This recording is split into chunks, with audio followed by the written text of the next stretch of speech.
তুমি এটা আমার সাথে একদম ঠিক করনি। আমি তো তোমাকে সত্যিই ভালোবেসেছিলাম। তাহলে তাহলে তুমি আমাকে কেন গাধা বানিয়ে দিয়েছো? তুমি আমাকে মানুষ রূপে বানিয়ে দাও। তুমি তুমি আমাকে গাধা বানিও না, তুমি আমাকে মানুষ বানিয়ে দাও আমাকে। আরে, তোমাকে তো শুধু গাধা বানিয়েছি, কিন্তু আমার পেটে যে তোমার সন্তান বড় হয়েছে তাকে যে আমি আমার রাস্তা থেকে সরিয়ে দিয়েছি। এখন আমার রাস্তার পথের কাঁটা হয়ে এখন আর কেউ নেই, আমার রাস্তা পুরো ফাঁকা আছে। আর ভালোবাসা, আমি তো তোমাকে কখনোই ভালোবাসিনি, শুধু মিথ্যে নাটক করেছিলাম যাতে তোমার ধন ও সম্পদ আমি আমার নামে করতে পারি। শুধু মিথ্যে নাটক করেছিলাম ভালোবাসার। আর তোমাকে বিয়ে, আমি তো তোমাকে কখনোই বিয়ে করতে পারবো না। এবার আমার মনে হয় না যে আমার ব্যাপারে আর কেউ জানতে পারবে। আমার থেকে এই দুনিয়াতে নির্দয় আর কোনো মানুষ হতে পারে। সব থেকে বেশি নির্দয় আমি। তোমাকে আমার রাস্তা থেকে সরানো সব থেকে জরুরি ছিল, তাই তোমাকে আমি আমার পথের কাঁটা থেকে সরিয়ে ফেললাম। আর আমার পথের কাঁটা আর কেউ নেই। এবার আমি একটা ধনী বাড়ির ছেলেকে বিয়ে করে সুখে শান্তিতে রাজ করব, আমি রাজরানী হয়ে থাকবো। এইসব কথা শুনে গাধা ওখানে খুব কাঁদতে থাকে। আর কাঁদতে কাঁদতে সে বলতে থাকে, তুমি এমনভাবে হতে পারলে? তুমি একটা মা হয়ে নিজের সন্তানকে মেরে ফেললে, নিজের ভালোবাসার মানুষটাকে গাধা বানিয়ে দিলে। তুমি এমনভাবে কি করে হতে পারলে? তোমার মনটা যে পুরো পাথর হয়ে গেছে। তুমি মা না অন্য কিছু, সেটাই ভাবছি। তুমি মা না, তুমি অন্য কিছু। দামিনী আর কোনো কিছু কথা না বলে সেখান থেকে হাসতে হাসতে ওখান থেকে চলে যায়। দামিনী জঙ্গলের রাস্তা দিয়ে যেতে যেতে সেখানে একটা লোকের সাথে তার দেখা হয়ে যায়। আর তখন সে লোকটাকে বলতে থাকে, শোনো, তোমাকে যে কাজটা করতে বলেছিলাম তুমি ঠিকঠাকভাবে সেই কাজটা করেছো তো? আর ওই মেয়েটাকে যেখানে পাঠাতে বলেছিলাম তুমি সেখানে পাঠিয়ে দিয়েছো তো? কেউ গুণাক্ষরে টের পায়নি তো যে ওই মেয়েটা আমারই মেয়ে?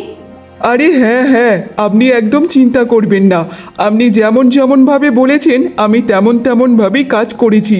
আর ওই বাচ্চা শিশুটিকে আমি মেরেই ফেলেছি, আর কেউ দেখতেও পায়নি। আর আমি কাউকে কিছুতেই বলবো না যে ওই বাচ্চাটির মা হচ্ছে আপনি। আজকেকার পর থেকে কেউ জানতেও পারবে না যে ওই শিশুটির মা হচ্ছে আপনি। লোকটির মুখ থেকে এমন কথা শোনার পর দামিনী অনেক খুশি হয়ে যায়। তারপর সে খুশি খুশি ওখান থেকে চলে যায়।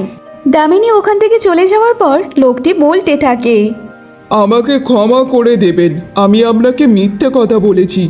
তবে ওই মেয়েটিকে আমি মারতে পারিনি, কারণ আমার দ্বারা সম্ভব না ওই শিশুটিকে এমনভাবে মারতে পারবো। তবে তাকে এমন জায়গায় পাঠিয়ে দিয়েছি সে কোনো না কোনো বাড়িতে মানুষ হবে, তবে সে অনাথের মতো জীবনযাপন কাটাবে। তার বাবা মা থাকা সত্ত্বেও সে অনাথের মতো মানুষ হবে। দেখতে দেখতে এমনভাবে প্রায় 20 বছর কেটে যায়।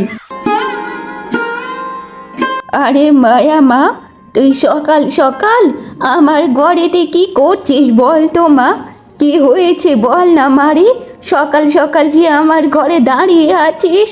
দিদা, তোমার জন্য একটু দুধ গরম করে নিয়ে এসেছি, তুমি একটু দুধ খাও তো দেখি, শরীরে একটু বল পাবে। তোমার যে খুব শরীর খারাপ, আর আমাদের কাছে তো তেমন কোনো টাকা পয়সা নেই। তা না হলে যে তোমার জন্য একটু ওষুধপত্র কিনে আনতাম, তুমি সেইগুলো খেয়ে সুস্থ হয়ে যেতে পারতে। কিন্তু কি করব বলো তো?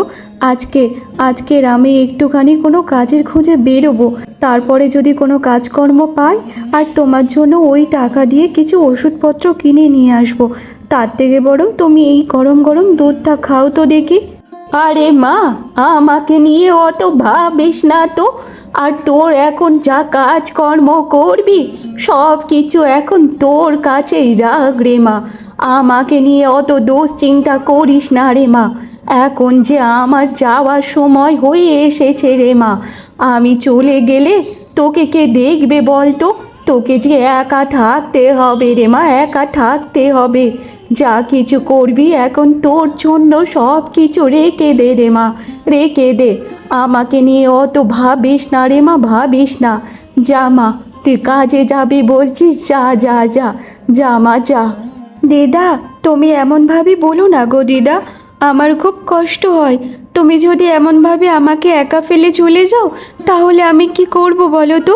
তুমি চলে গেলে তাহলে সারা পৃথিবী যে আমার জন্য অন্ধকার হয়ে যাবে। না না দিদা, তুমি এমনভাবে বলো না, আমি তোমাকে কোথাও যেতে দেব না আমাকে ছেড়ে। শোনো দিদা, তোমার শরীর খারাপ আর আমি তোমার জন্য ওষুধ কিনে নিয়ে আসবো। দেখো, আমি কোনো না কোনো একটা কাজ জোগাড় করে তোমার জন্য ওষুধ কিনে নিয়ে আসবো, তোমাকে সারিয়ে তুলবো, তুমি ঠিক হয়ে যাবে। একদম চিন্তা করো না দিদা, আমি এখন আসি, তুমি এই দুধটা খেয়ে বিশ্রাম করো। এইসব কথা বলার পর মায়া কাজ খোঁজার জন্য বেরিয়ে পড়ে। সে রাস্তা দিয়ে যেতে যেতে পাড়ার একটা কাকিমার সাথে তার দেখা হয়ে যায়। আরে মায়া, এত সকাল সকাল কোথায় যাচ্ছিস রে মা? কাকিমা, আমি একটা কাজের খোঁজে যাচ্ছি। আমার যে একটা কাজের খুব প্রয়োজন। আমার দিদার যে খুব শরীর খারাপ, যদি একটা কাজ পাই তাহলে কিছু ওষুধ কিনে দিদাকে খাওয়াতে পারবো। কাকিমা, তোমার কাছে কি কোনো কাজ আছে? তাহলে তুমি আমাকে কাজ দাও না, আমি কাজ করতে চাই। না রে মা, আমি আর কাজ তোকে কোথায় থেকে দিতে পারবো? কাজের সমস্যা তো এখন সব জায়গায় চলছে। না না রে মা, আমার কাছে কোনো কাজকর্ম নেই। আর জানিস তো মা, টাকা পয়সার তো সব জায়গায় সমস্যা চলছে। শোন মা, তুই বরং কাজটা অন্য কোনো জায়গা থেকে খুঁজে নে, দেখ কোথাও পাস কি না। হ্যাঁ কাকিমা, তুমি ঠিকই বলেছ, কাজের সমস্যা যে সব জায়গায় চলছে, কোনো জায়গায় তেমন ভালোভাবে কাজ পাচ্ছি না। তাই তো এত সকাল সকাল কাজের খোঁজে বেরিয়েছি। দেখি কোথাও থেকে যদি কাজ খুঁজে পাই তাহলে যে খুবই ভালো হবে। মায়া এইসব কথা বলার পর সে সামনের দিকে এগিয়ে যেতে থাকে। সে তারপর দু চারজনের কাছে কাজের কথা বলে, কিন্তু তাকে কেউ কাজ দিতে চায় না। তারপর সে দুঃখী মনে বলতে থাকে, এবার কি হবে? আমি যে কারোর কাছে কোনো কাজের খোঁজ পাচ্ছি না, কেউ আমাকে কোনো কাজ দিতে চাইছে না। এবার আমি কী করব? বাড়িতে যে বয়স্ক দিদার যে খুবই শরীর খারাপ, তার আমি ওষুধ কিভাবে জোগাড় করব, কী করব না করব কিছুই বুঝতে পারছি না। আমি কী করব আমি এবার? হে ঈশ্বর, তুমি রাস্তা দেখাও, তুমি রাস্তা দেখাও। আর তখন দুটো বউ নিজেদের মধ্যে কথা বলছিল। তুই কি জানিস কি, জমিদার বাড়িতে কাজের লোকের এখন খোঁজ চলছে, আর আমাকে তো দায়িত্ব দিয়েছে যদি কোনো কাজের লোক পাই তাহলে নিয়ে যেতে বলেছে। এখন কাজের লোকের নাকি খুব দরকার জমিদার বাড়িতে কাজ করানোর জন্য। কিন্তু আমি তো আগে থেকেই তো এখন অন্য বাড়িতে কাজ করছি, আমি তো করতে পারবো না। যদি অন্য কোনো কাউকে পাই তাহলে আমি বলে দেব মালকিনকে, কিন্তু কি করি বলতো? এখন তো আমার নজরে এমন কাউকে দেখতে পাচ্ছি না যে জমিদার বাড়িতে কাজ করানোর জন্য। যদি এমন কোনো কাউকে পাই তাহলে মালকিনকে বলে দেব। দুটো বউয়ের এমন কথা শুনে মায়া অনেক অবাক হয়ে যায় এবং অনেক খুশিও হয়। তখন সে মনে মনে বলতে থাকে, এটা আমি কি শুনছি? জমিদার বাড়িতে এখন কাজের লোক খুঁজছে, আর আমিও তো কাজ খুঁজছি সেই সকাল থেকে। যাই যাই, আমি বরং জমিদার বাড়িতে যাই, এক্ষুনি গিয়েই কাজটা খুঁজে নিই। আর কাজটা যদি আমি পেয়ে যাই তাহলে খুব ভালো হবে। আমি আর অপেক্ষা করতে চাই না, আমি এক্ষুনি যাই। তারপর মায়া সে জমিদার বাড়িতে যাওয়ার জন্য রওনা দিয়ে দেয়। মায়া জমিদার বাড়িতে পৌঁছে যায়, আর সেখানে ছিল জমিদারের স্ত্রী দামিনী। দামিনীকে তোমরা দেখেছো গল্পের শুরুতে। এই মেয়ে, কে তুই? আর এখানে কেন এসেছিস? মালকিন, আমি শুনেছি আপনি নাকি কাজের লোক খুঁজছেন কাজ করানোর জন্য, তাই আমি এসেছি কাজ করতে। আপনি আমাকে কাজে রেখে দিন না, আমি কোনো ভুল ত্রুটি করব না, আর আপনাকে কোনো বলার সুযোগ দেব না যে আমি কোনো বাজে কাজ করছি। আপনি একবার আমাকে সুযোগ দিন কাজ করানোর জন্য, দেখুন আমি সব কাজকর্ম ভালোভাবে করব। দামিনী মায়াকে ভালোভাবে দেখতে থাকে, আর দেখার পর তারপর সে বলতে থাকে, এই মেয়ে, তোমার সাথে কি আগে আমার কোথাও দেখা হয়েছিল? না না মালকিন, আপনার সাথে আগে আমার কোথাও কোনোদিন দেখা হয়নি, তবে আজ এই প্রথম দেখা হলো। তবে মালকিন, আপনি আমার উপর দয়া করুন, আপনি আমাকে কাজে রাখুন মালকিন, কাজে রাখুন। আমার যে কাজটা খুবই দরকার, আপনি দয়া করুন মালকিন, দয়া করুন। ঠিক আছে ঠিক আছে, আজকেকার পর থেকে তুমি এইখানেই কাজ করবে। তবে হ্যাঁ, মনে রাখো, আমার মেয়ের সব কাজকর্ম তোমাকেই করতে হবে। তুমি তার সব কিছু দেখাশোনা তোমাকেই করতে হবে। সে যা যা বলবে তোমাকে সব কাজকর্ম করতে হবে, মনে রেখো। ঠিক আছে মালকিন, আপনি একদম চিন্তা করবেন না, আমি সব কিছু কাজকর্ম ঠিকঠাক করব। আপনাকে বলার সুযোগ দেব না যে আমি কোনো কাজকর্ম পাচ্ছি না। আমি সব কাজকর্ম পরিপাটি করে করব। তারপর মায়া সে কাজ করতে লেগে পড়ে। আর তখন সেখানে দামিনীর মেয়ে রূপা চলে আসে। তখন সে বলতে থাকে, এই কাজের মেয়ে, তুই এখানে কি করছিস? আয় আয় তো দেখি, আমার একটু পা হাত পাগুলো টিপে দে তো দেখি, আমার পা দুটো খুব যন্ত্রণা করছে। আয় আয় তাড়াতাড়ি আয়, আমার পা দুটো টিপে দে দেখি। হ্যাঁ হ্যাঁ মালকিন, আমি এক্ষুনি আপনার পা হাত পা টিপে দিচ্ছি। তারপর মায়া রূপার পা দুটো টেপার জন্য রূপার পাশে যায়। আর তখন সেখানে আর একটা কাজের মেয়ে চলে আসে। আর তখন রূপা তাকে জিজ্ঞাসা করতে থাকে, আচ্ছা মিনতি, তুই বলতো, এই যে কাজের মেয়েটা আমাদের বাড়িতে নতুন কাজ করতে এসেছে, একে তো এই গ্রামেতে আগে কখনো আমি দেখিনি, তো এ কোথায় থাকে বলতো দেখি। আগে মালকিন, এই মেয়েকে তো সবাই চেনে গ্রামের, আর আমিও চিনি। ও একটা অনাথ মেয়ে, ওর বাবা মা কে তা কেউ জানে না। একটা বুড়িমা ওকে গুড়িয়ে নিয়ে এসে মানুষ করেছে, তাই সে একটা বুড়িমার কাছে মানুষ হয়েছে। আর ওই বুড়িমা আমাদের গ্রামেরই থাকে। আচ্ছা, তার মানে এই মেয়ের কোনো বাবা মায়ের ঠিক নেই। বাবা বা, এই মেয়ে তাহলে গুড়ানো মেয়ে, একে গুড়িয়ে নিয়ে এসে মানুষ করেছে। এই মেয়ে শোন, তুই আমার গায়ে একদম ছুবি না, তোর হাত যেন আমার গায়ে যেন না লাগে। তুই একটা নোংরা মেয়ে, তোকে নোংরা জায়গা থেকে গুড়িয়ে নিয়ে এসে মানুষ করা হয়েছে। দূর হয়ে যায় আমার সামনে থেকে, আমার গায়ে একদম ছুবি না। তুই এখানে কাজ করতে এসেছিস, শুধু মুখ বন্ধ করে কাজ করে চলে যাবি, আমার কোনো জিনিসে হাত দিবি না, বুঝেছিস? মায়া রূপার এমন কথা শুনে তার অনেক খারাপ লাগে। মায়া চুপচাপ ওখান থেকে চলে যায়। এমনভাবেই দিন কাটতে থাকে, কিন্তু রূপা মায়াকে অপমান করতে থাকে, কারণ মায়া ছিল গুড়ানো মেয়ে, সে ছিল অনাথ মেয়ে, তাই জন্য। দেখতে দেখতে এমনভাবে বেশ কিছুদিন কেটে যায়। তবে দামিনী একদিন তার মেয়ে রূপাকে বলতে থাকে, দেখ মা, আমি তোর জন্য কত সুন্দর সুন্দর শাড়ি নিয়ে এসেছি, তুই এই শাড়িগুলো ওই কাজের মেয়েকে দিয়ে দে। আর এই নতুন নতুন শাড়িগুলো তুই এবার থেকে পরবি, তোকে না খুব সুন্দর লাগবে। আর এই যে পুরানো শাড়িগুলো আছে, ওই কাজের মেয়েকে দিয়ে দে, এবার থেকে ও পরবে। ও তো তেমন কোনো ভালো জামা কাপড় পরে আসে না, এবার থেকে নয় ও এইগুলো পরে কাজকর্ম করতে আসবে, বুঝেছিস? না না মা, আমার জামা কাপড় আমি ওই মেয়েকে কখনোই দেব না।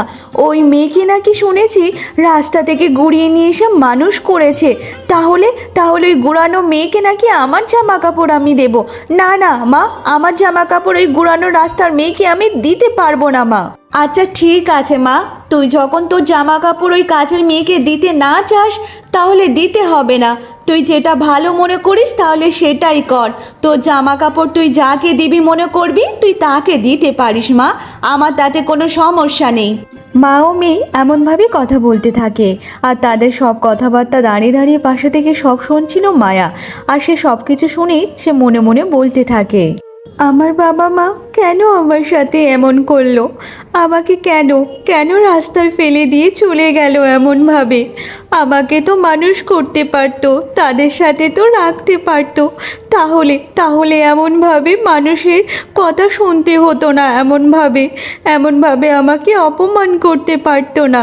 আমি তো একটুখানি হলেও তো ভালোবাসা পেতে পারতাম।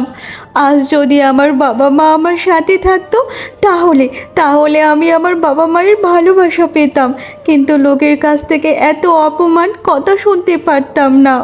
মায়া এইসব কথা ভাবতে ভাবতে তার অনেক কষ্ট লাগে। তারপর সে ওখান থেকে চলে যেতে থাকে। আর যেতে যেতে তার পায়ের নপুরের আওয়াজ হতে থাকে। আর সেই নপুরের আওয়াজ দামিনীর কানে বাজতে থাকে। আর সেই নপুরের আওয়াজ শুনে দামিনী চমকে যায়। আর তখন সে বলতে থাকে, এটা আমি কি শুনছি? সেই আওয়াজ, এত বছর পর সেই আওয়াজ আবার আমার কানে এসে বাজলো। এত বছর পর সেই আওয়াজ আমি কি করে শুনতে পাই? সেই আওয়াজ তো আমি এত বছর পর হয়ে গেছে, আজও শুনতে পাইনি। কিন্তু আজ কি করে হঠাৎ করে আমি শুনতে পেলাম? কিন্তু না না, এটা আমার ভ্রম হতে পারে। এটা আমি কি করে সম্ভব হবে যে সেই আওয়াজ আবার আমার কানে এসে বাজবে? আর এই মেয়ের কাছে এই নপুরের আওয়াজ কি করে আসতে পারে? যা আমি নিজের হাতে সব কিছু শেষ করেছি তা কি করে ফিরে আসতে পারে? না না, এই সব কিছু আমার ভ্রম, আমার ভুলও হতে পারে। এইগুলো সব কিছুই আমার ভ্রম হতে পারে। পরদিন মায়া খুব তাড়াতাড়ি সব কাজকর্ম সেরে দামিনীর সামনে গিয়ে বলতে থাকে, মালকিন, বাড়ির সব কাজকর্ম আমার সব সারা হয়ে গেছে। এখন তাহলে কি আমি বাড়িতে যেতে পারি? হ্যাঁ, তোর যখন বাড়ির সব কাজকর্ম সারাই হয়ে গেছে, তাহলে এখানে থেকেই বা তুই কি করবি? যা যা, তুই তোর নিজের বাড়িতেই চলে যা। আর তখন হঠাৎ করে দামিনীর চোখ যায় মায়ার পায়ের দিকে। আর সে তখন চমকে যায়, তার পায়ে ছিল সেই নপুর। তারপর মায়া ওখান থেকে চলে যায়। এটা কি করে সম্ভব হতে পারে? এই মেয়ের পায়ে সেই নপুর কি করে এলো? আমি নিজের হাতে আমার নিজের সন্তানকে সেই নপুর পরিয়েছিলাম, কিন্তু তাকে তো আমি মেরে ফেলতে বলেছিলাম। সে তো মারা গেছে অনেক বছর আগে। তাহলে তাহলে সে বেঁচে ফিরল কি করে? না না না, এটা হতে পারে না। সেই নপুর এই মেয়ের পায়ে কি করে এলো? কিন্তু এত বছর পর এবার যদি কেউ আমার সত্যিটা জানতে পারে, তাহলে তাহলে তাহলে আমার এত বছরের সব স্বপ্ন যে মাটি হয়ে যাবে। না না, এটা হতে দেওয়া যাবে না। আমি আবার গরিব হয়ে যাব। আমার যার সাথে বিয়ে হয়েছে সে আমাকে ছেড়ে দেবে। আমি গরিব ভিখারি হয়ে যাব। না না, এটা হতে পারে না, এটা হতে পারে না। এবার এই মায়াকে কিছু একটা করতে হবে। একে আর বাঁচতে দেওয়া যাবে না। একে এবার আমি নিজের হাতে শেষ করব। দামিনী সে বুঝতে পারে না মায়া মরতে মরতে কিভাবে সে বেঁচে ফিরল। কিন্তু দামিনী সে আরও ভয়ঙ্কর হয়ে উঠেছে। সে মায়াকে কিভাবে মারতে পারে সেই প্ল্যান করছে।